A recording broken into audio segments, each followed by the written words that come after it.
are live for a new episode of the Electrek podcast. I am Fred Lambert, your host, and as usual, I'm joined by Seth Wintraub. How are we doing today, Seth? I'm good. All right. We have a lot of things to talk about this week. We're going to talk, obviously, about the launch of the Model Y L, the new larger wheelbase Model Y six-seater. Good news, bad news on that front. And then we have Tesla going Lux, which Lux, luxury package on S and X, and now also today the Cybertruck Cyber Beast. Then we have new lawsuits and probes against Tesla. We have the new Nissan Leaf pricing that has been released this week. Very aggressive pricing. We love to see it.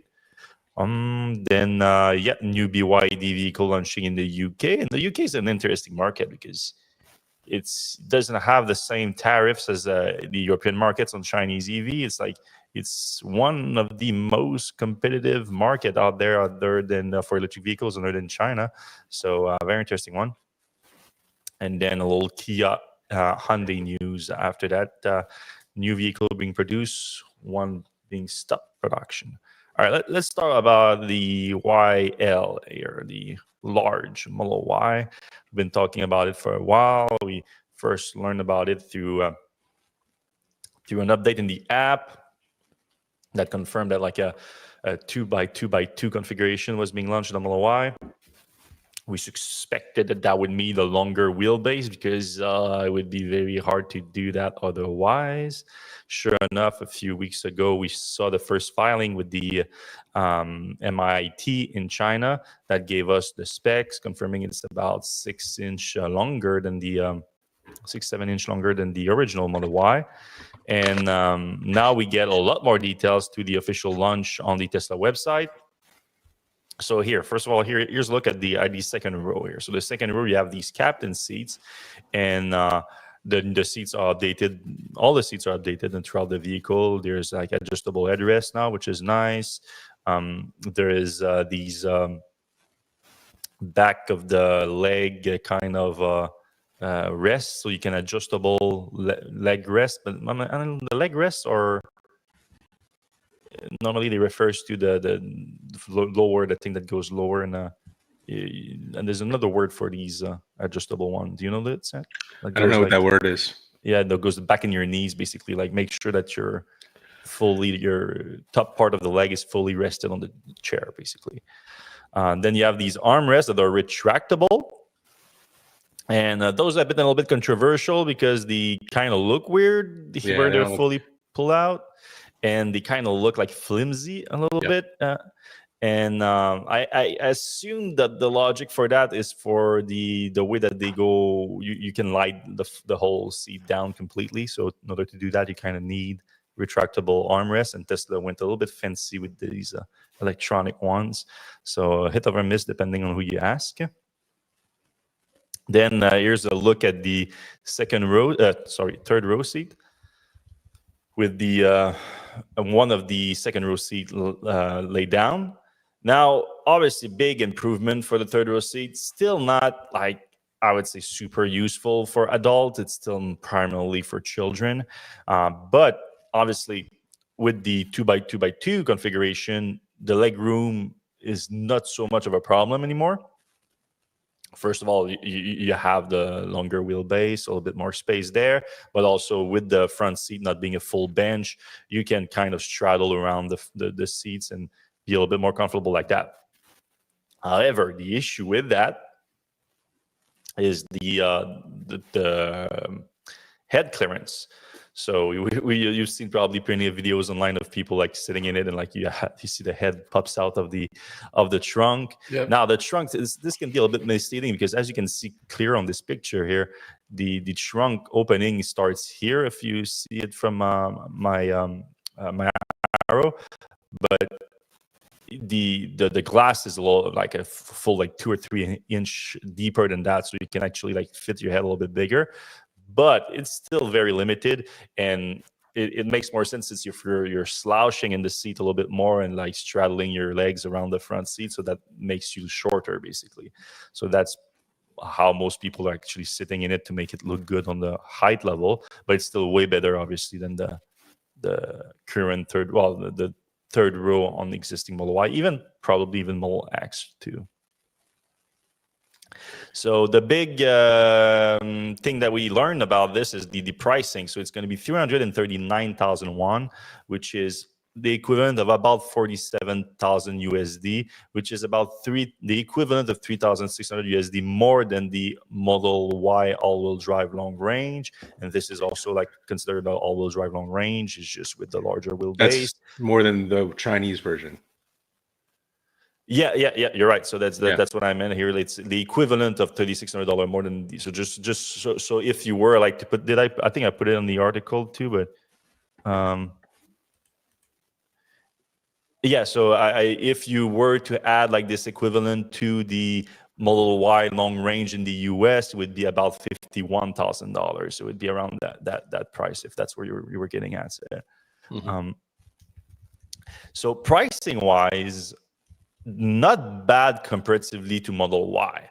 The thing is, in China, you have to compare it with the competition that are doing similar things in the segment with the third row, like the Neo's Onvo L90, the Li Auto also, I think it's the L8 in that segment. I know it's hard to track all these different names, but there's already other electric vehicles that are specifically like doing this form factor, and those are much cheaper.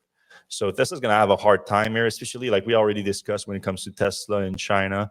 Most of Tesla's volume comes from the base version of the Model Y and the Model 3, the rear-wheel drive short range. And it's like between 90 and 95% of the vehicle Tesla sells in China are those. And the reason that is, it's for pricing. So there's not just that many cars that sells for higher pricing. So like Tesla going up market with a more utilitarian vehicle for sure. So it's going to sell still some units because it's nice at that level. But at the premium pricing that it's going for, it's not going to be a high volume vehicle. Tesla needs to go down market in China if it wants to, try to stop the bleeding, because sales are still declining for Tesla in China, and go back to growth. So my first thought when I saw this is like, okay, this is interesting. It's not that much more expensive than the current Model Y, even though it's bigger, has more seats.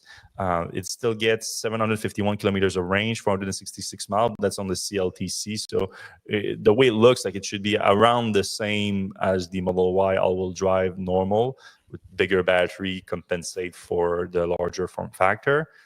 Cool too. So I'm like, in the US, where the bigger the better, like bigger SUVs are king, this would actually sell pretty well, I think. And if it sells around 51, even if it's a little bit more, like let's say 52 to 55, it's barely more than the average new car sales price in the US before any incentive, which are obviously going away. So forget about that. So I'm like, this could actually sell very well in the US. I'm more excited about this coming to North America than China from a business perspective at Tesla. Obviously, from a consumer perspective, please come to the North America. But then what happened next was surprising. So Elon didn't share the vehicle earlier this week when it launched. Only a few days ago after that, he commented on it, and it was interesting because like Omar was speculating. The way he commented on it was Omar Quasi, Omar Blast, propagandist in chief at Tesla, saying that, don't worry, the reason that Elon doesn't comment on this is because the international launch hasn't been done yet. It's only the China launch. Once they launch it in North America soon, he's going to comment on it so they don't create the Streisand effect. I think is that the one? No, Osborne. Yeah. I keep confusing the two. But then Elon was like, nope, this variant of the Model Y doesn't start production in the US until the end of next year, end of 2026, more than a year from now. And then he adds after that, might not ever, given the advent of self-driving in America. So basically, you can add that to the list of Elon's dumb decision based on the fact that he believes that self-driving is around the corner. And God knows there's a lot of those on the list. There's the cancellation of the Model 2, aka $25,000 Tesla. There's the removal of the driving stalks. There's what else there is there? The removal of the instrument clusters. All these things were done because Elon was like, you don't need those. If you have self-driving, it's going to solve everything. And now Elon thinks that he doesn't need this car because self-driving is coming.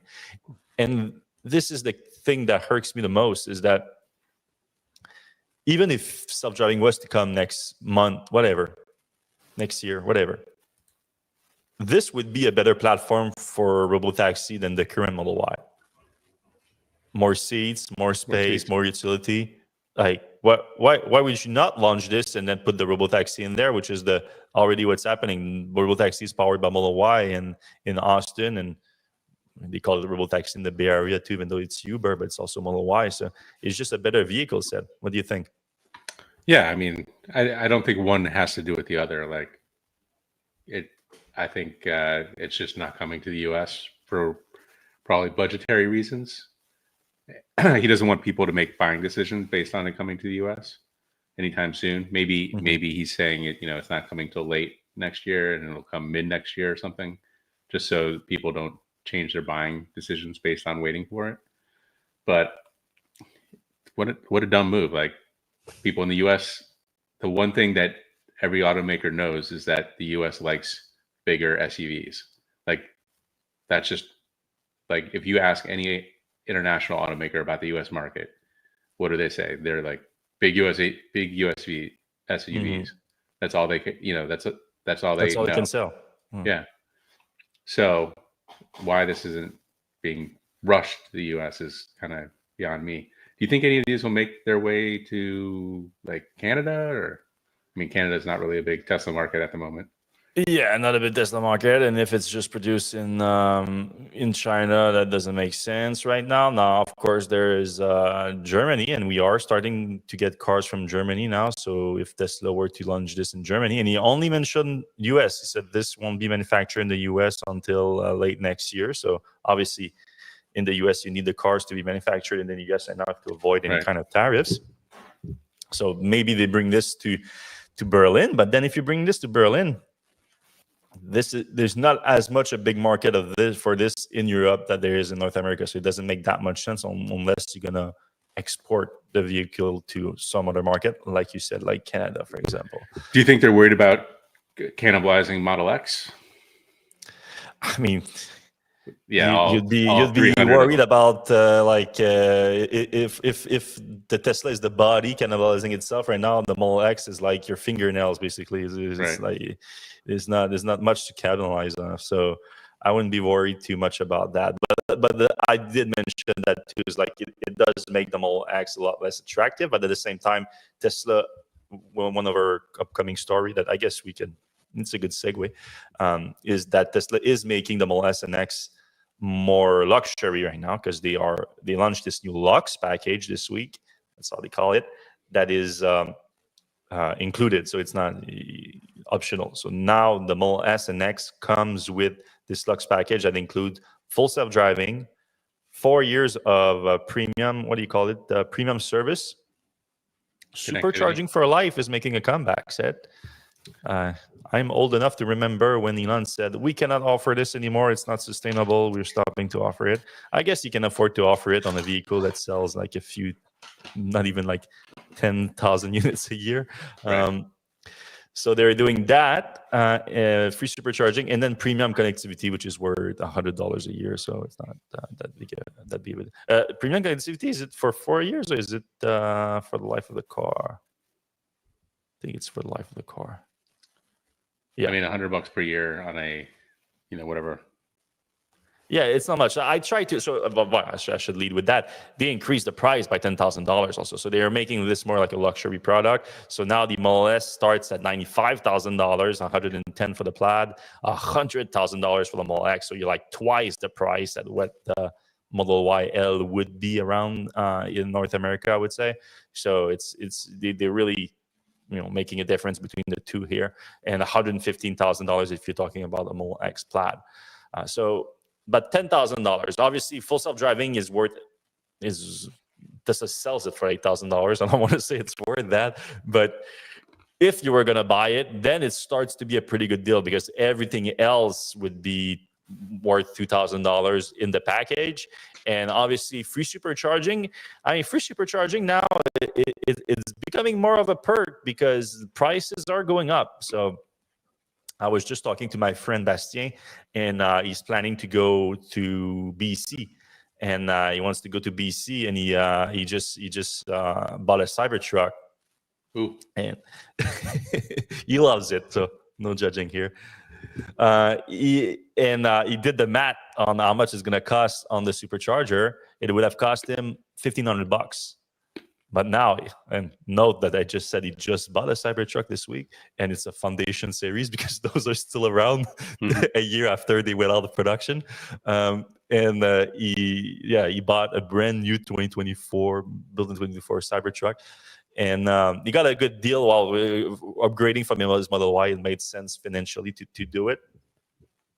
But $1,500 to go cross country, it's like we're talking about cheaper than gas still, but like it's still a big amount. So if you get Foundation Series supercharger for free, you get a Model S, a new Model S, a new Model X, free supercharging. If you're planning to do a big road trip, it makes a lot of sense. Now, the thing on a day-to-day basis, it doesn't make that much sense because the value, the real value in an electric vehicle is the ability to fuel at home, to recharge at home, and Tesla is bidding on that when it gives you free supercharging. It's like, all right, most of the time you can actually charge at home, so it's not going to be a problem. But if you're someone, for whatever reason, that use supercharging a lot, or we have to be careful with a lot because Tesla does put in this new version of supercharging for life. And by the way, for life, it's for life of you owning the car. So that's something that Tesla already changed way back in the day, that the supercharging is attached to you owning the vehicle and not the vehicle itself. So the resale value is affected by that. So that doesn't, even though Tesla made the car more expensive for free supercharging, it doesn't affect the resale value at all, because if you resell the car, the person's going to have to pay for supercharging. So that's kind of a key a little bit. I still have a 2012 Model S, and this one, by contract, it's attached to the vehicle itself. So if I was to sell that car, the car would still have supercharging for free, which is really cool. But now in the term of service here, Tesla also adds, cannot be used for commercial purposes. Example, taxi, rideshare, or delivery service. If Tesla determines in good faith at its sole discretion that the vehicle is being used for commercial purposes, Tesla may remove the free supercharging from the vehicle, and then it defaults back to pay-per-use. So this, I would like to have some clarification here, because commercial purposes is quite large, but then it says taxi, rideshare, and delivery services, which makes sense because the entire commercial purpose is attached to the vehicle itself. But my bigger concern for me would be what about if you're like a traveling salesman, for example? Because if you're traveling for work, that in a capacity like that, like traveling salesman, or just you move a lot for business. A friend of mine does as a Tesla, and he bought it because he goes around and tests homes for energy efficiency. So he goes all around Quebec, tests homes. So he drives a lot. The Model 3 super useful for that. He saves a tons of money. So could you do that for something like that if it's not a taxi or rideshare or delivery service? It's still a commercial purpose because you're still using your car for for a commercial purpose. It's just not the actual, it's not a taxi or anything like that. So I would like some clarification on that, because I think that would probably sway some people. A lot of people would buy this for work. What else in this deal? Oh, yeah, 4 years of premium service includes tires and windshield protection, plan plus maintenance, covers scheduled services including wheel alignment, tire rotation, front camera cleaning, and replacement of HEPA filter, cabin filter, and wiper blades. So this is cool. This is like when you buy a luxury vehicle, sometimes the maintenance can be expensive and all that, and it's less so for Tesla, so it's less of a big deal on that front. But tire alignment, HEPA filters, I'm curious, how do you think they're checking to see if you're Ubering? Like, are they watching the car, the miles? Is there maybe there's a threshold of how much charging you're doing? They can definitely track your charging, so that's for sure. They do have a deal with Uber, so for to do the navigation into the maps directly into the Tesla rather than using your phone. So I don't know if Uber would snitch. I don't think so. I don't think they're Yeah, allowed to. or Tesla would know if you do use that, because you don't have to use that. Because I mean, I would imagine there's some amount of supercharging where if you pass that threshold, that sends an alarm. But I just don't know how they but would then verify. how did they confirm it? You're right. Like Right. just like how did they send someone? Like you can just be like supercharging all the time. Like you don't live at home, and you don't you Maybe don't you just don't like have a place riding to park around. your car. And Yeah. yeah, I don't know. Yeah, I feel like the language in the notes does give Tesla a lot of leeway that would, if I was planning to buy a Model S for that feature, I would kind of be a little bit worried about how they talk about it. Yep. But then also, if you were planning to have FSD, like I don't think it's a great deal because obviously free supercharging on a normal usage base is not that valuable money-wise. Over the life of the car, like if you plan on keeping it over 10 years and you're gonna supercharge several times a month, then yeah, sure. But like over a 2-3 year period, which is most likely what people keep their cars at, that kind of price range of $100,000, it's different. All right, Tesla got a new probe from NHTSA. So what happened here is NHTSA's Office of Defect opened an investigation related to Tesla's reporting of crashes related to its advanced driving system, aka Autopilot and Full Self-Driving. So since 2021, there's a standing general order that forces automakers to report crashes involving ADAS system and automated driving system within 5 days of them being notified. And what NHTSA realized now is that Tesla sometimes file months after the crashes, and they wanted to know why, because they know that Tesla is very much aware of when crashes happen. So like, what happened there? And then Tesla's response was that there was an error, and they fixed that error. But then NHTSA was like, I don't know if I'm buying this, and they decided to launch a probe, which is what happened this week. I'm not too surprised, to be honest with you, because especially what we learned a few weeks ago with the Miami wrongful death situation. We had this big report that went viral a few weeks ago, 2 weeks ago maybe, where we pulled some of the transcript from the trial, and it confirmed basically that Tesla misled the police and the plaintiff to not share this crash data. So basically what happened is, like, within minutes of a crash, if the vehicle is still in good enough condition as cellular connection, the vehicle packages a collision snapshot, it calls it. So it pulls all the telemetry data, pulls the video from the Autopilot cameras, put everything together, sends that to the mothership, Tesla's main server.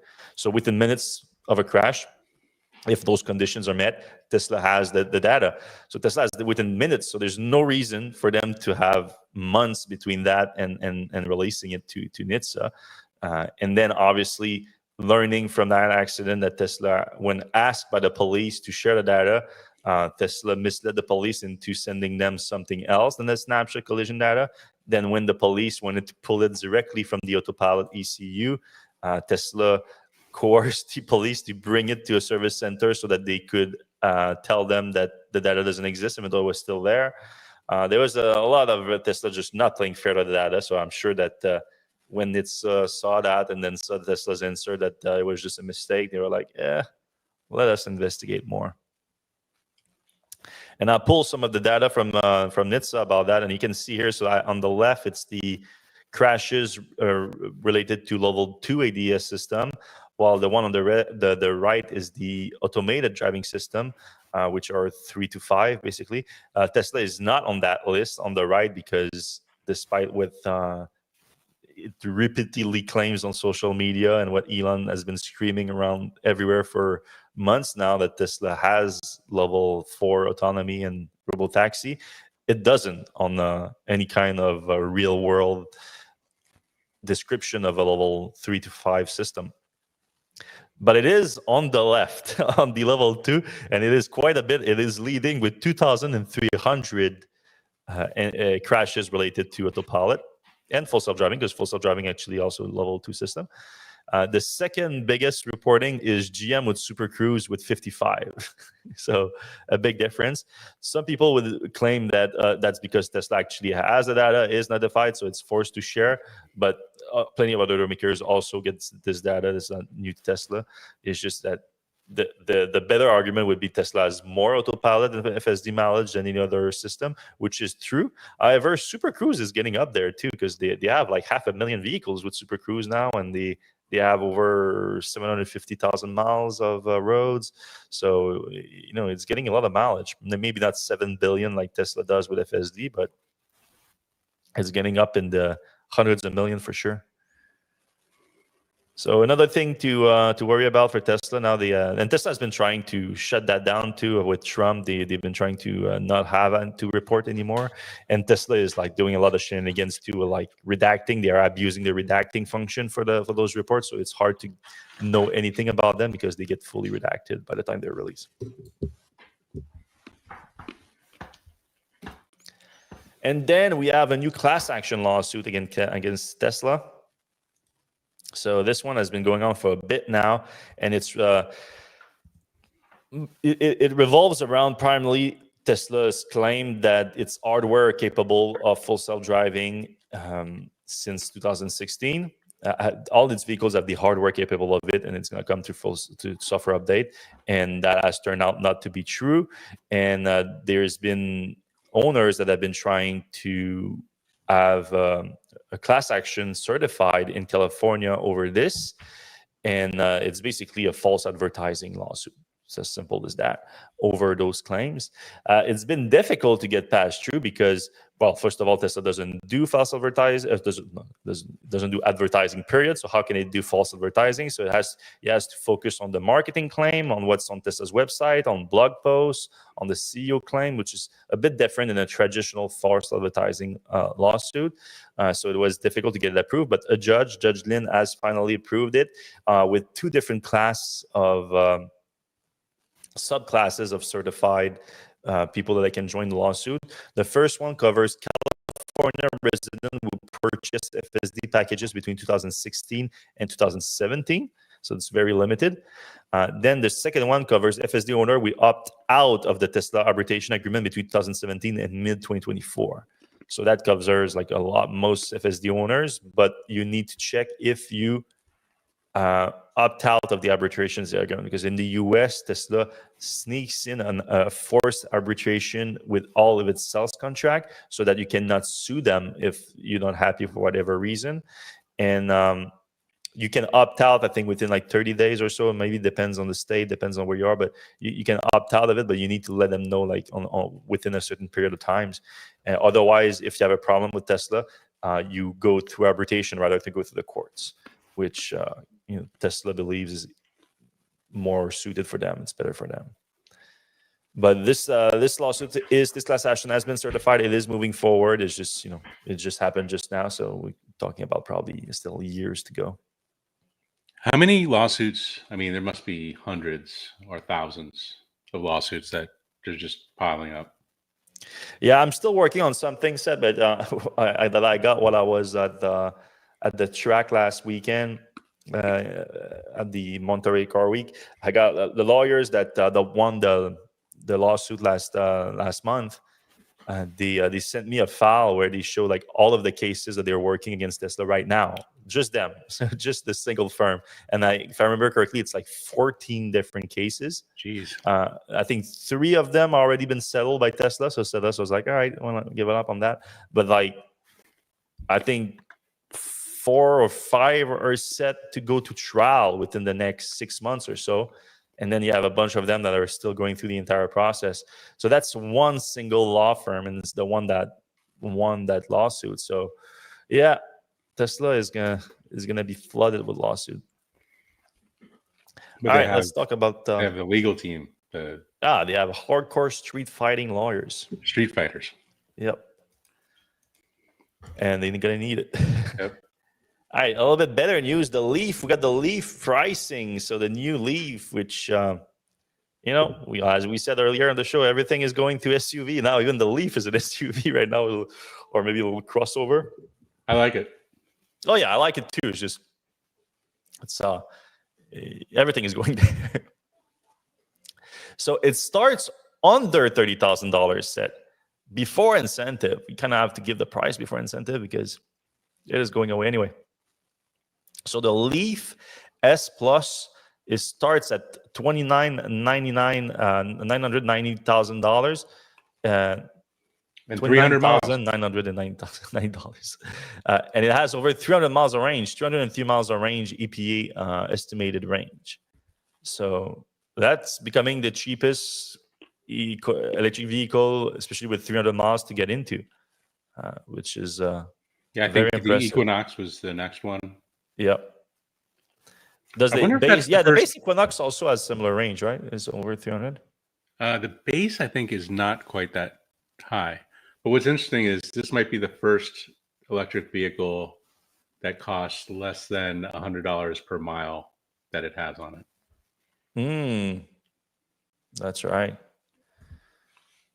Then you have the SV Plus and the Platinum Plus version, which do add up the price quite a bit. So $34,000 for the SV Plus, 288 miles of range. And then if you're on the Platinum Plus, you lose the range to 259. So you almost use 50 miles compared to the base version. And it costs you a lot more at $39,000. What do you get for that? The Platinum and the SV Plus? Usually when you lose range like that, it's like all-wheel drive and bigger tires, bigger wheels. But is it the all-wheel drive? Let me see here. SV Plus. There's no mention of all-wheel drive on. Long-time Nissan Leaf owners will appreciate that the batteries are liquid cooled now, so that's better than air cooled. So you get a bigger screen with the starting with the SV Plus. Not a lot of other details on that. I think they're drip dropping news because it is a pretty big drop in price in range, while a big increase in price. So it would make sense that there's powertrains improvement too in terms of the peppiness of the car. All right, BYD in the UK.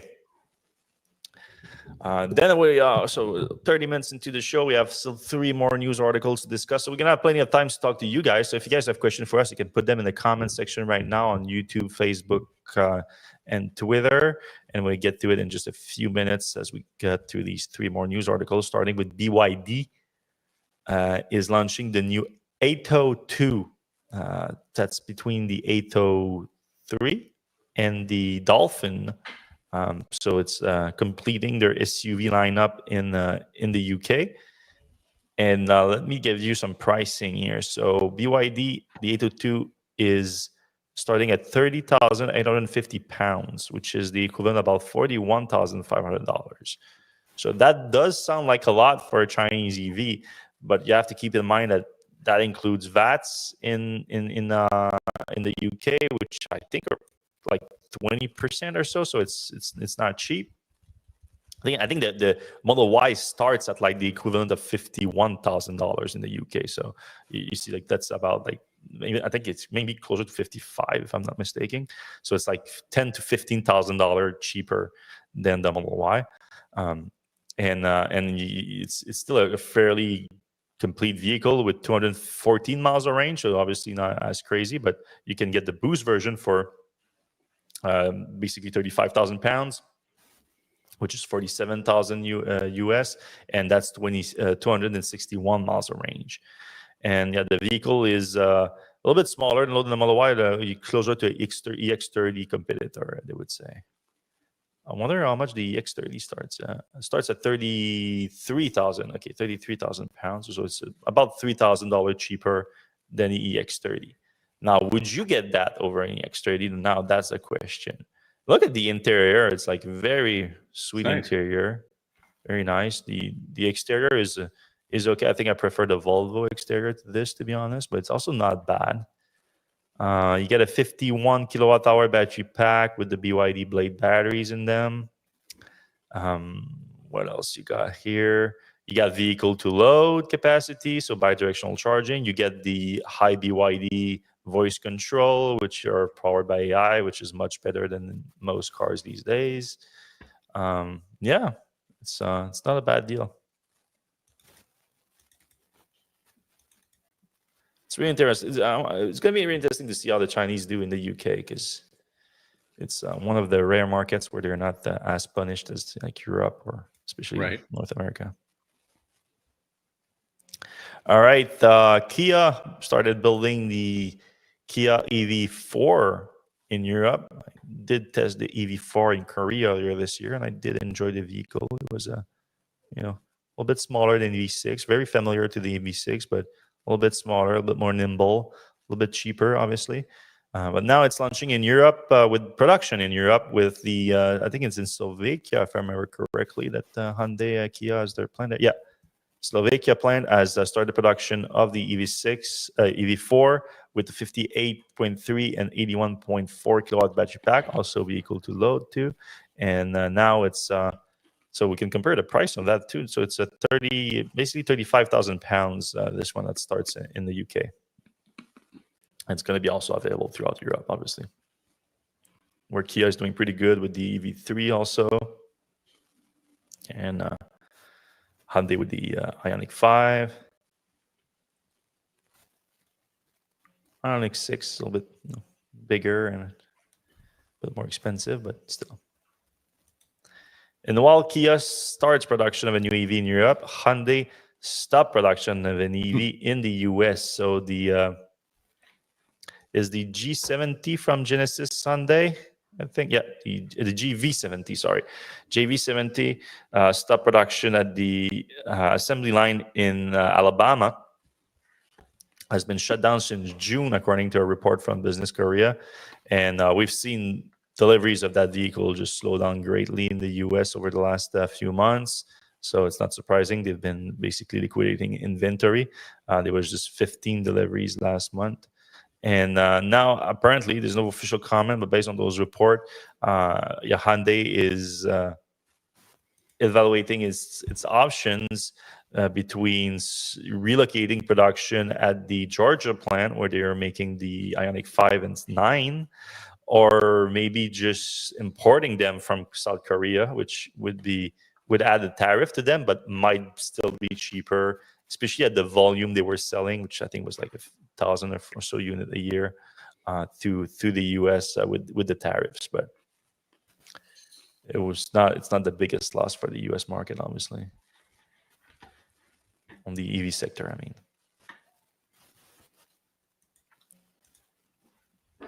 All right, let's jump into the comment section. All right. Skeptic says the larger Model Y still doesn't look great compared to the base R1S, assuming the two will be in the same ballpark price-wise if it comes to the US. I don't think that's true. I think the R1S is going to be a little bit more, probably a lot more expensive. I mean, the R2 S perhaps will be in the same ballpark price-wise. Yeah, and I mean, how much is the base R1S? It's like 80. Yeah, we're not even close. Yeah. Right. All right. Greetings from the Bronx, New York. What is the best place to go camping in Quebec? That's for you. Best place to go camping in Quebec. Well, I mean, I love the eastern cantons are pretty good, which is also close to New York. And it's one of the places in Quebec that have the least mosquitoes, least flying little bestioles, we call them in Quebec. So I like it for that. And you have a ton of lakes and mountains there. So for an American, it's pretty good because, like I said, Eastern Canton are like basically the south there. They connect New York and Vermont basically to Quebec, and beautiful country Champlain. There. Yeah. It's basically at the beginning of Lake Champlain. Yeah, one of my favorite spots. Or if you want to go all the way to Mauricie, where I live, also plenty of lakes, plenty of river. Just a little bit more mosquito, but also not crazy, not like the north. All right. Skronfinkel says just ordered Model Y in Finland and added EAP, and even if it's not useful yet, 0% interest. So if FSD arrives in 3 to 4 years, I'll save money. Great update. All right. Extended auto. What is it? What is EAP? Autopilot. Enhanced Autopilot. Enhanced They Autopilot, still have that in Europe because FSD is not available. And Navigate Autopilot and all that is not available. Yeah, I wonder why they don't offer it as a $2,000 or $3,000 thing in the US. I mean, I guess it's mostly covered by the base model. Yeah, because self-driving is solved already, so you don't need to. It's solved. Never mind. All right, I'm riding my e-bike on sections of the Empire State Trail. I'm familiar with that. I've done sections that start in Battery Park in Manhattan, going up to Yonkers, up to Tarrytown, and parts of Mahopac and Brewster. Oh, that's my neck of the woods. I wonder if Seth has done any of these bike trail sections. Well, yes, I have. I've gone down to Tarrytown, and I've gone up to Brewster. My girlfriend actually lives or used to live in that area, so it's a nice way to get there. It takes me about 2.5 hours. So the Empire State Trail it's a bunch of bike trails being connected to each other and all around New York is. Yeah, and in fact, I mean, it goes from, as he says, Battery Park, and it goes all the way. I think it goes all the way to the border, like to Quebec, and then there's one like kind of along the Erie Canal that goes through Utica, Syracuse, Auburn, Rochester, all the way to Buffalo. But these trails are not like standalone bike trails. Once you get up, past Kingston, they're just roads that you're. All right. By the way, I keep seeing many ocean Fiskers or Fisker Oceans in the Bronx area. Yeah, it's weird that I see them around. Like, are they Ubers? Because here in Montreal, I've been picked up in 2 Ubers, and I always try to get the electric option when I get the Uber, and 2 times it's been the Ocean. Interesting. So they might be Ubers. Yeah, maybe that's the way to do it. But in Montreal, it's nuts because they have to go all the way to Toronto to get service because that's the only service center that's been approved by the bankruptcy court. Bankruptcy court, I guess. Like, yeah. Skeptic says Tesla could actually unlock some demand by making enhanced autopilot features standard in every car, or they could unlock some money by charging for it. Could that firm create a class action suit, or are they restricted to doing one at a time? We're talking about I'm not sure I understand the question. The firm, if you were referencing the firm that I said was getting all the different that had like 13 or 14 cases against Tesla, those are not class action lawsuits. Those are literally all wrongful death lawsuit related to. So not all wrongful death. Some of them are injuries. Some of them are personal injuries. Some of them I've never heard of that were like, wow, I didn't know there was like a summon one. I set and listeners, cover your ears if you're you're easily grossed out by injuries. But there was one where someone summoned their car in a parking lot, and a lady, a bystander that was there, got hit by the car, stuck between her car and the Tesla, and lost both of her legs. Got amputated both of her legs below the knee. Don't like to hear that. Yeah, that's nuts. All right. Any comments on Can-Am's new electric ATV? I know Fred was involved in an ATV company in the past. Seriously considering the Can-Am. I think we were invited out to that. Yeah. I'm talking to them. They want me to go to Wyoming to check it out.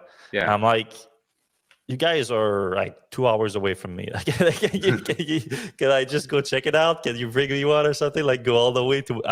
I've never been to Wyoming, and it looks absolutely incredible. I would love to come. It's just Jackson. Like I've been traveling nonstop for the last 3 months now, and it's been taking a toll on me. And I'm taking like a semi-vacation in the next 2 weeks to where I'm going to be traveling. So it's like, it's going to be a lot of traveling in a row. So if they cannot do it, like, sure, I'll go check out the Can-Am ATV. Just, I think, like a Commander that they converted to electric. But yeah, some comments on it. It's nice that it is a serious ATV company, a serious off-roading company that is doing an electric vehicle. I'm super happy about that. It is a small battery pack in there for an ATV at 8 or 9 kilowatt hour. They say between 50 and 100 kilometers of range.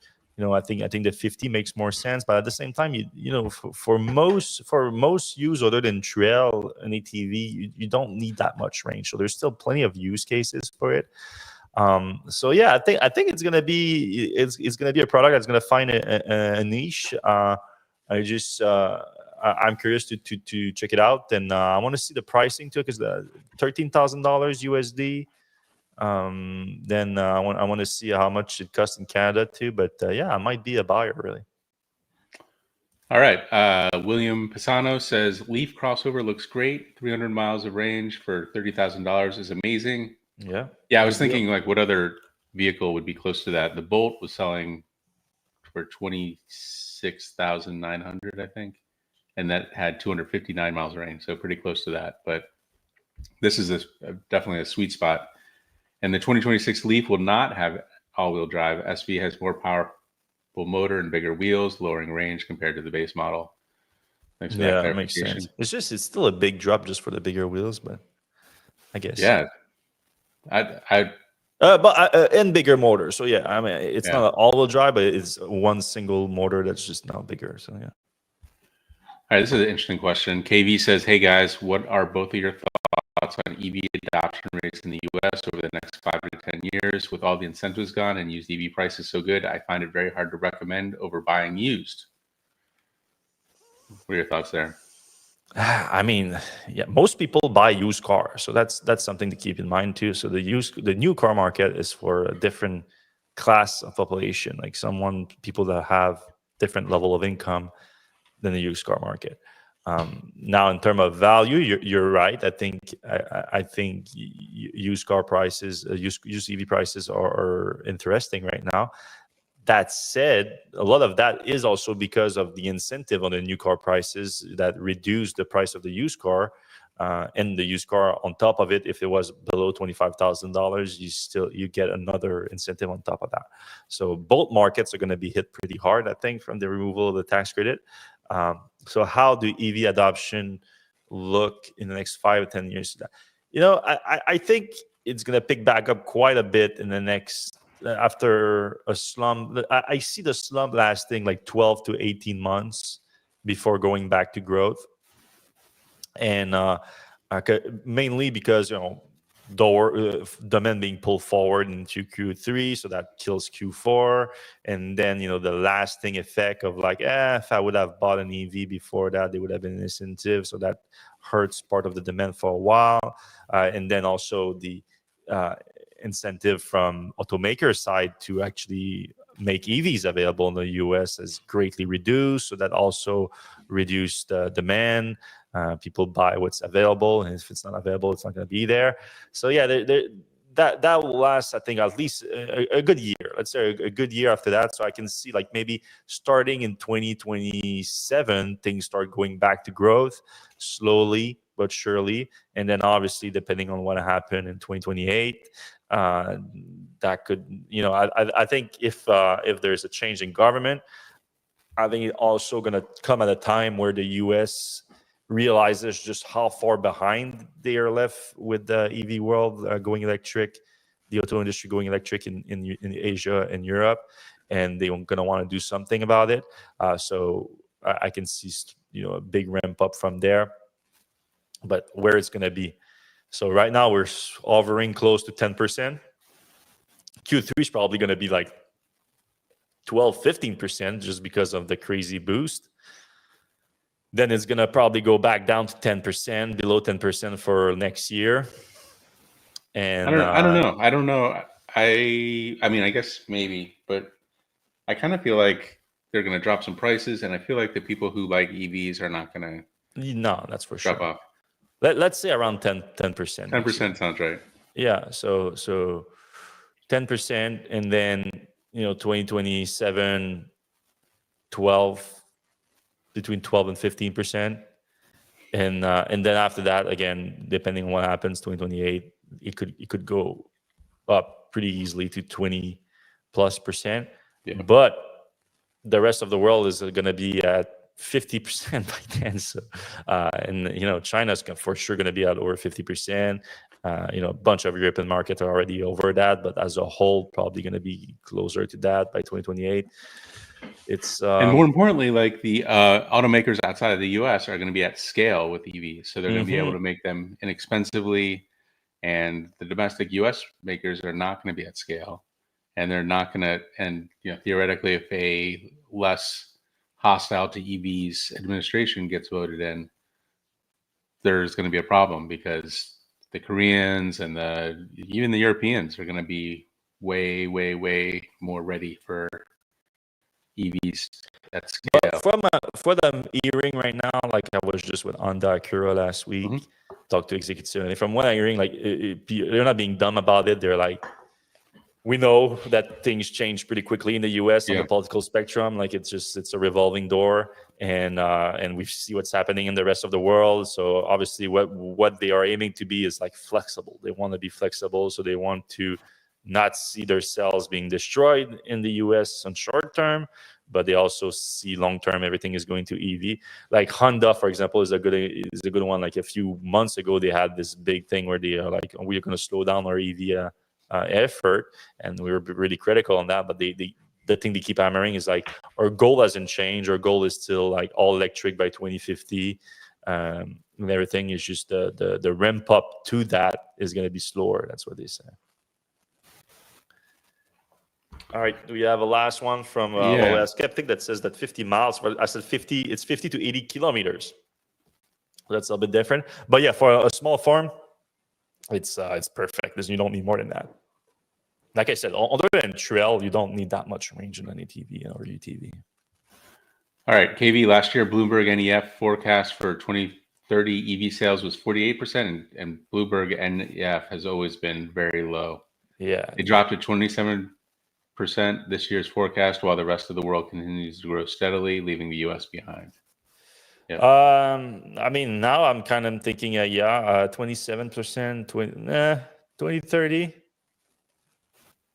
I could see it over 30%, because like Seth said, like no one, I shouldn't say no one, but like the vast majority of EV buyers don't go back. So it keeps growing, even if the incentive are not there. It's just going to grow much slower, but of course, because of the demand being pulled forward, a lot of the 2025 might be an actual slowdown between 25 and 2026. We're gonna have to see because of that.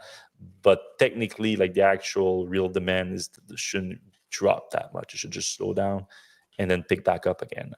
So yeah, hopefully over 30 by 2030 in the US.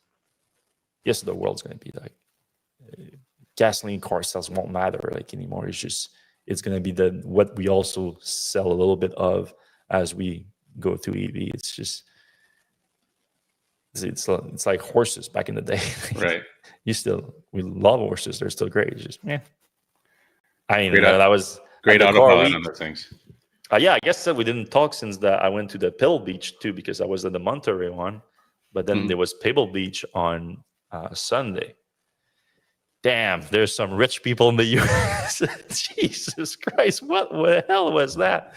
We're walking around and it was like we saw some Kardashians, and it was definitely not my scene there. I was like, this is probably my first time there, probably going to be my last time there. First of all, there was no electric cars whatsoever. That's not true. Like Lucid was there, Rivian was there, but there was not. It was very, very little portion of what was there. It was like all Bugatti, Ferrari, Pagani, Rolls Royce. It's just nothing electric. The old cars are cool though. They are the Concorde d'Elegance, like the main event of the weekend, where they bring all the old cars one by one that they've been restoring.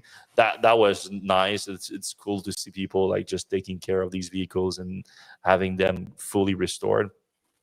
But it's just so much rich people just looking at toys.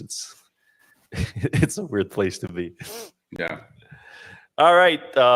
Thanks a lot, everyone, for watching the show this week. If you did enjoy it, please give us a like, a thumbs up, a subscribe. All these things are free to do, and they help the show a ton. If you're listening on your podcast app right now, you can go to the podcast app, whether it's Apple Podcasts, Spotify, whatever, and give us a 5-star rating, only if you think we deserve it, of course. And that also helps the show a ton, and it's free. We appreciate you taking the time to do that, and we're going to see you same time, same place